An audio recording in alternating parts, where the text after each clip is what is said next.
Superman's disguise is actually far more effective than most people think. For years, fans have argued over how no one could recognize that Clark Kent was really Superman, all because of a simple pair of glasses. In reality, this can be explained by a psychological phenomenon known as observer bias. This bias suggests that people tend to see only what they expect or want to see, rather than what's truly in front of them. In Superman's case, no one would ever imagine that a larger-than-life superhero could also be a shy, clumsy reporter who fades into the background. Because of this, people never connect Clark Kent and Superman. Only the audience, who already knows the truth, notices the obvious overlap. There's even a real-life example. Henry Cavill, the actor who played Superman in the DCU, once wore a Superman t-shirt while standing in a crowded square filled with giant posters of himself as the Man of Steel. Yet no one recognized him even without the glasses. That's observer bias in action. You've probably experienced something similar in everyday life. Think about when your MOM tells you to find something.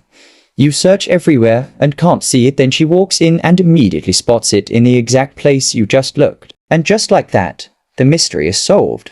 This is why Superman's disguise, as simple as it seems, works so well. Have you ever wondered why Superman wears his underwear on the outside? Why do so many of our flying, crime-fighting idols choose to rock their briefs over tights instead of underneath like a normal person? Funny as it sounds, there's actually a reason for it. According to Julius Schwartz, one of DC Comics' most influential editors, the design of Superman and many other heroes like Batman was inspired by circus acrobats and professional wrestlers from the early 1900s. These performers often wore tight leggings with shorts or trunks over them, a style that made their movements easier to see from a distance and more practical for their daring acts. So when superheroes were created, they borrowed that same look. The underwear on the outside wasn't really underwear at all, it was just a costume choice that made heroes look strong, agile, and instantly recognizable while pulling off incredible stunts against villains. And here's a little-known fact.